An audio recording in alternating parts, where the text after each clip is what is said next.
Thunder Rosa returns to action on AEW Collision. Charlotte Flair's injury is sadly likely worse than expected. There's an update on Liv Morgan's WWE status after her recent arrest, and Tony Khan introduces yet another new championship belt. Yes, really. Hello, and welcome to the Solo Sunday News here at What Culture Wrestling with myself, Andrew Pollard. I hope you're good. I hope you're well. I hope your Sunday's going exceptionally well. And if it's not, I hope it does turn around and does go exceptionally well. And I'm very happy today because Thunder Rosa got physical for the first time in 16 months last night on AEW Collision.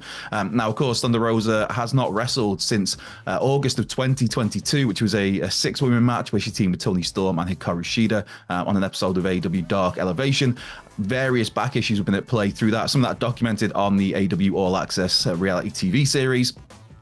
Recent reports in the last couple of months have said that Thunder Rosa's essentially cleared for action, but it was just a case of waiting for the right creative to come together to showcase her back on TV as a talent, because Thunder Rosa has been part of the Spanish commentary team for the last however long. But last night on Collision, La Mera Mera, Thunder Rosa, the former AEW Women's Champion, who never lost that title, of course. She vacated it before All Out 2022. But yeah, she got physical last night, coming to the rescue of Abaddon. Now, Abaddon had wrestled Jasmine Allure, had got a pretty standard win, and then post-match was attacked by Sky Blue and Julia Hart, and that's where Thunder Rosa had seen enough, came to the ring, held out Abaddon. Those two had a handshake and a kind of uneasy stare down. And then it's announced later on X, and also I think on the commentary court as well, that it will be next week will be Abaddon and Thunder Rosa versus Julia Hart and Sky Blue, which, as mentioned, will be Thunder Rosa's first match in 16 months. So that's a massive boost to the AEW women's division. A massive boost to the AEW product. Of course, with the women's division, there's always that caveat of how well Tony Khan utilizes that division, because it's a long-standing problem with AEW. But Thunder Rosa, in terms of talent, absolutely phenomenal. Great to have her back. Great to have her back in the ring properly in a match next weekend. That's something to look forward to on next week's Collision. Unfortunately, somebody with not great news right now, though, is Charlotte Flair. Yes, if you saw SmackDown on Friday, you'll have seen WWE announce that Charlotte Flair suffered an ACL injury on the prior week's SmackDown, an ACL injury that is said to keep her on, expected to keep her on the shelf for up to 9 months. So that's a long old while. That's a serious job there. But PW Insider has a further update on this, where a source has told them that the issue is likely worse than just an ACL issue, with the belief that there's also some other knee injuries there, some other knee issues, although no specifics were given. So, I mean, that 9 months, there could be more needed than just that. So it doesn't sound great for the Queen, unfortunately, but best wishes to her on a full and speedy recovery. Well, it's not to be speedy, unfortunately, but a full recovery. And it's because Charlotte Flair, love her or hate her, she is a massive star for WWE. And you have to imagine that there were big plans factored in for her at the Royal Rumble next month. And then, of course, WrestleMania 40, WrestleMania XL. Later in 2024, where for me, I thought personally she was on a collision course with Bianca Belair, which could be a fantastic match on that sort of stage.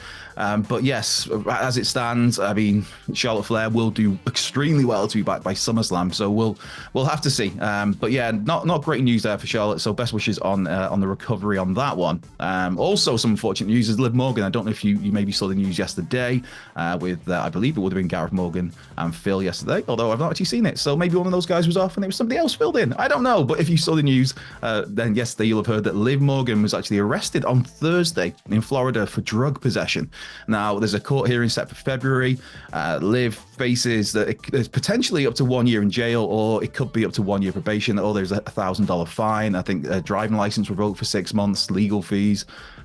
So it's a little bit of a mess. And some people have thought, well, what implications would this have on Liv Morgan's status with WWE? Now, she is right now coming back from a shoulder injury suffered this past summer, and WWE did have plans in place for how things were going to go with Liv when she was back on TV in early 2024.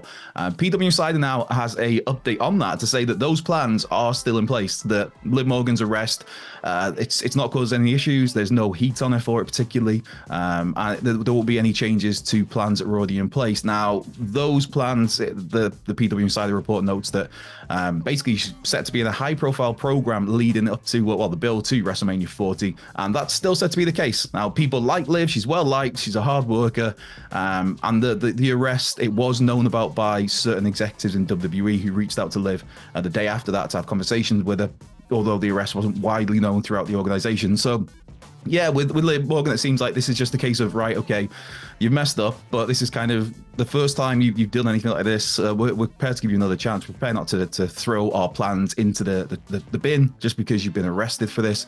So, yes, that court case is in February, so it'll be interesting to see how things go from there onwards. But Liv Morgan, said to be fine with WWE.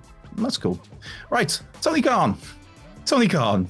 There's a certain portion of wrestling fans who will say that AEW and Ring of Honor have far too many championship belts. Some people will say that professional wrestling generally has far too many belts these days. And if you're one of those people, you're probably going to be slapping your forehead with the news that ROH are bringing in a women's TV title. Yes, this was at the tapings yesterday, ROH TV tapings, where Tony Khan came out and showed off, unveiled, as you will, if you will even, the new Ring of Honor Women's TV Championship. And it's a very nice looking belt, to be honest. Now, this is, for me, there's pros and cons to this massively, massive pros and massive cons. Now, the obvious one is that there's such little television time for Ring of Honor, and you've got a world champion, a women's world champion. You've got the men's TV champion. You've now got the women's TV champion. You've got the pure champion. You've got the tag belts, the trios belts. I'm thinking, I'm sure I'm even like missing some. And then if you go to like the wider AEW programming, which also features Ring of Honor talent and Ring of Honor championships, you've then got the AEW World titles thrown into the mix: the women's title, the TBS title, the TNT title, the international title, the tag title, the trios title, the FTW title. There's a lot of gold floating around between AEW and Ring of Honor, and now there's one more piece, which to me, there is too many belts there for me, for my liking, for the amount of TV time that Ring of Honor has. But the other side of that is that the Ring of Honor and AEW, there's great female talent there, and that gives a mid-card title for Ring of Honor, for the ladies of Ring of Honor to aim for. But then the other side of that is that historically, the utilization of the women in AEW and Ring of Honor has not been great. Something like Athena has been presented like a star in Ring of Honor, and that's been fantastic. But unfortunately, that's more the exception to the rule when you look at just how the ladies are used by Tony Khan on a weekly basis, whether that is AEW or Ring of Honor. So it's like, it's great that there's the women's TV title for those ladies to fight for. There are too many other titles though still. And how will this give him, I don't know, a spark to start using the ladies there on a more regular basis, and give them more than one match per episode of TV, and give them more time? That is ultimately the big question now on that one. Now, we have got a bunch of questions to come into, and I'm going to get to as many of them as I can, because this is my last news video before I break up for the holidays. So happy holidays to you all there.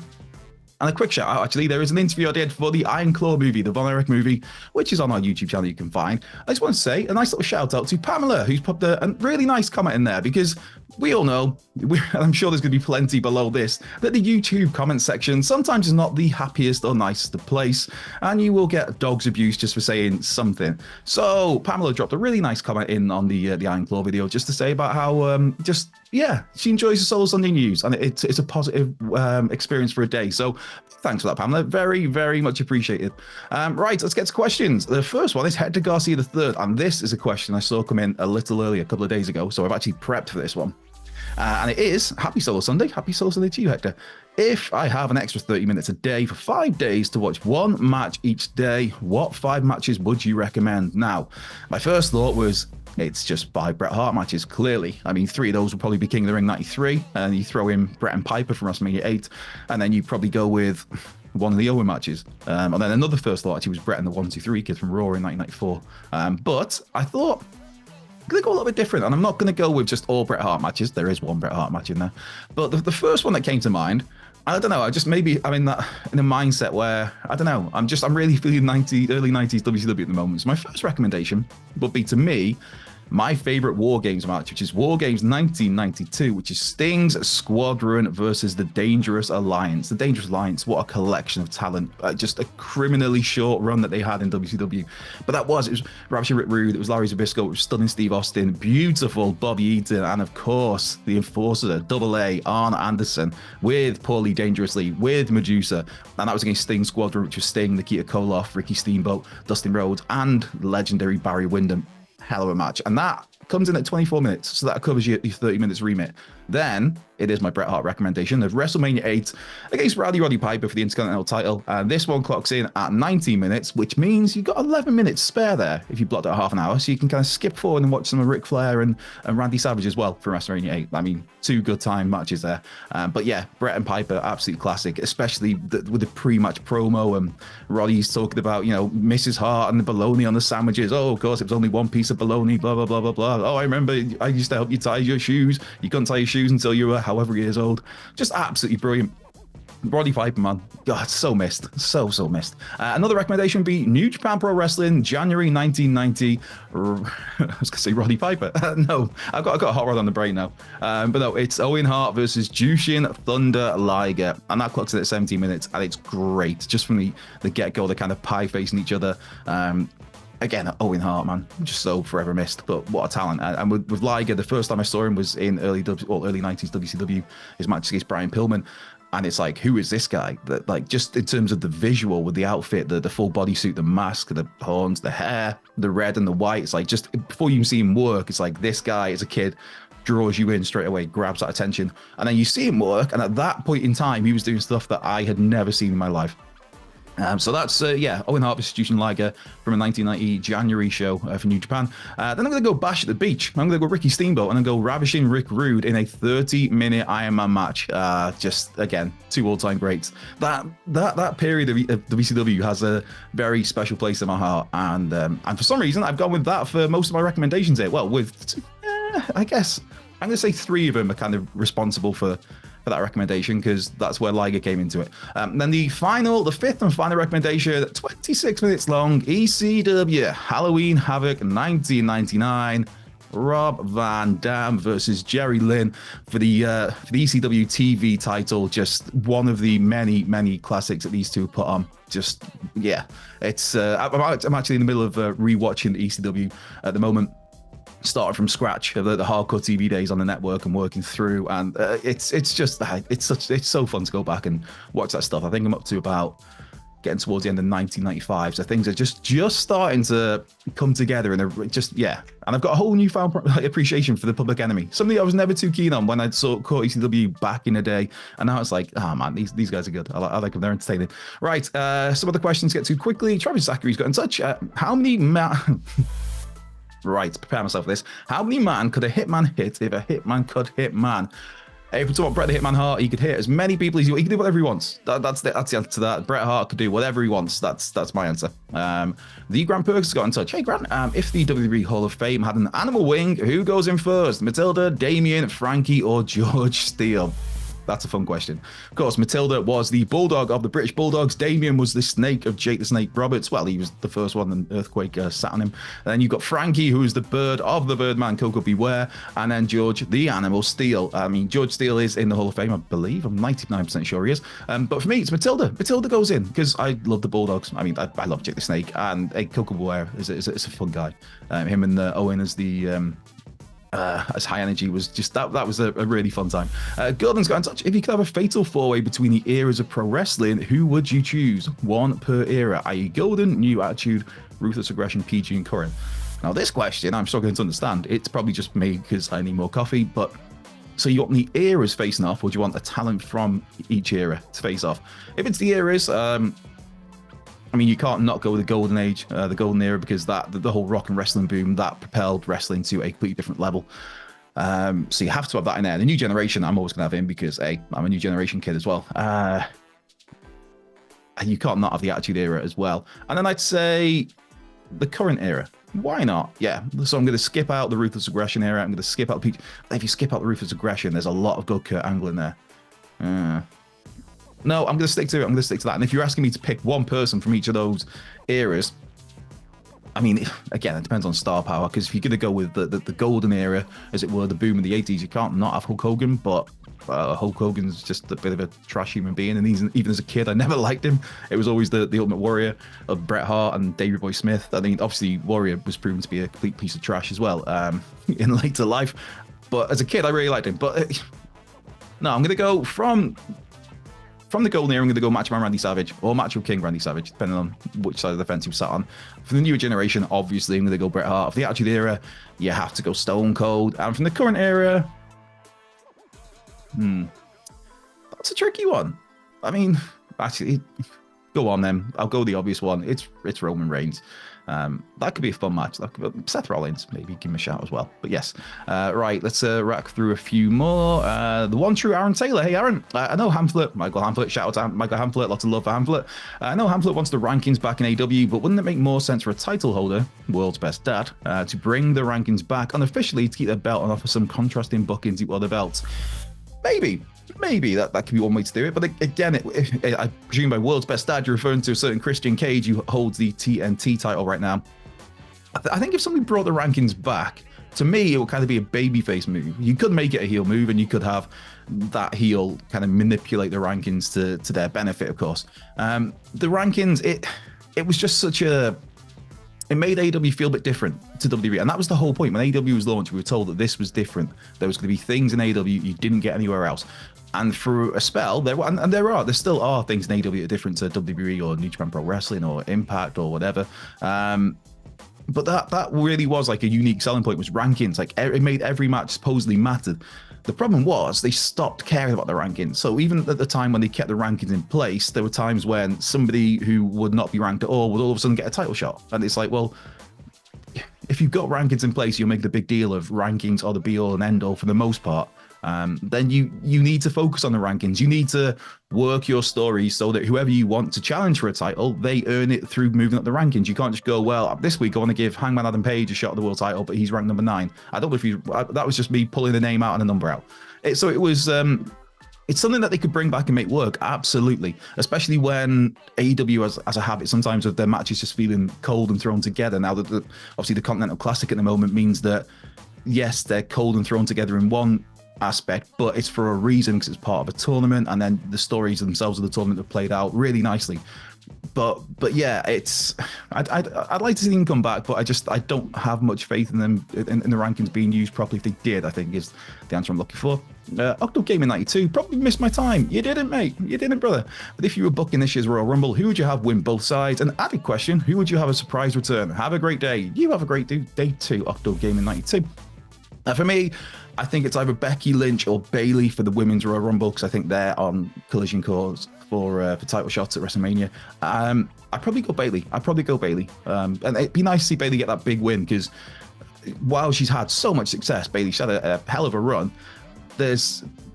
Often overshadowed by Charlotte Flair, by Sasha Banks, by Becky Lynch, by Rhea Ripley, by Bianca Belair. And I think for Bayley to get that big Royal offered by Asuka, Bayley to get that big Royal Rumble win, that'd be nice, and then go on to WrestleMania against Io Sky. So I'm going Bayley there. The men's, I'm going with CM Punk. CM Punk, yes, I'm going with the Punker. I think the Punker gets it. That's how you get to Seth Rollins and him at WrestleMania. As for a surprise return, I don't know why he came to mind the other day. Someone asked a similar question a couple of weeks ago, and Paul London came to mind. I don't know why. I like Paul London. He's a good dude. And if you've not watched his him and Bryan Danielson talk about Dolphins, I believe was that in PWG? There's just a really, oh my word, how Bryan keeps. Well, he doesn't. That's the thing. It's like how Bryan keeps it together. I will never know, but he doesn't. And both guys are trying not to crack each other up. Oh my word. I'm smiling thinking of it. Go and hunt that down. It's a great video. Bryan Danielson, Paul London. Just if you search for that, it'll probably come up. So yeah, and obviously, I mean, if Tatanka was in the Royal Rumble, always a smile on his face for that. Iris has got in touch. Greetings and a happy Sunday for you. Happy Sunday to you, Iris. Should Priest cash in his Money in the Bank briefcase for a triple threat night 1 main event for the WWE Championship against Punk and Rollins? A Mania main event is a good consolation prize for Priest now that Punk is back and probably winning the belt. See, for me, I think that he does cash in at WrestleMania. I don't know if it necessarily... I mean, it would classify as a triple threat, wouldn't it? Like when Seth Rollins cashed in at WrestleMania 31. So I think he cashes in, but I don't know. Part of me thinks that it's a really interesting one, because part of me thinks that Punk gets the Mania but doesn't win. But then the other part is that if he does win, that's when I do the cash in. That Punk wins the big one, beats Seth Rollins in the main event at WrestleMania Night 1, and then after the match, so not necessarily make it a triple threat, after the match, Damian Priest cashes in. He's instantly a made man then, because he's the world champion on Raw, and you have a really memorable end to Night 1 of Mania, and you've still got, let's face it, Roman and Cody on Night 2. So yes, that's my thoughts on that. But it's a really fascinating one that could go a number of different ways. Oh, one quick one's just come in from Howie Potter. He sent me a picture of a cat, so I have to address this one. Good morning, legend. My cat Remy. Hey, Remy says he loves the Sunday Solo News. A cat of taste. Can you give us a Bret Hart dream match you wish you could have seen? I like how that it's all the Bret Hart love on a Sunday. I'm always here for it. Mine is Bret Hart versus Kurt Angle. Imagine that as a main event of a major PLE like SummerSlam or Royal Rumble. You've nailed it, brother. That is exactly the match that I would love to have seen. Bret Hart against, well, there's a bunch of dream matches. Bret Hart and Kurt Angle is the one. Bret Hart and Rey Mysterio would have been fun. I know Bret's talked about that himself, about how he would love to have wrestled Rey Mysterio. And the other interesting proposition is if Bret Hart didn't have to retire when he did, then, just basically 2 years removed from that, Shawn Michaels comes back. And it's like, well, what could we have got there if Bret was able, if we could have had Bret and Shawn one more time? Because Shawn was somehow a little prick. Somehow he was probably better the second time than the first time. And he was really good the first time. Just one of the all-time greatest wrestlers, clearly, as much as I'm Team Bret. So yes, seeing, Shawn Michaels with his head in the game, his demons behind him, his attitude sorted out, found God, all of that good stuff. That Shawn Michaels against Bret Hart, what could have been. But yes, Kurt Angle is the correct answer there, totally. And with that, I'm going to wrap up. This is I may have gone really long, so sorry, editor Ryan. Hey, it's the last Sunday news before Christmas. What can I say? I've been Andrew Pollard here at the Soul Sunday News at What Culture Wrestling. Be sure to have a happy holidays if you're celebrating, or a hoppy holidays if you're a rabbit or somebody who likes to just hop around. But yes, I am checking out now to go and write Ups and Downs Collision. Have a great weekend, have a great holidays, and I will see you soon.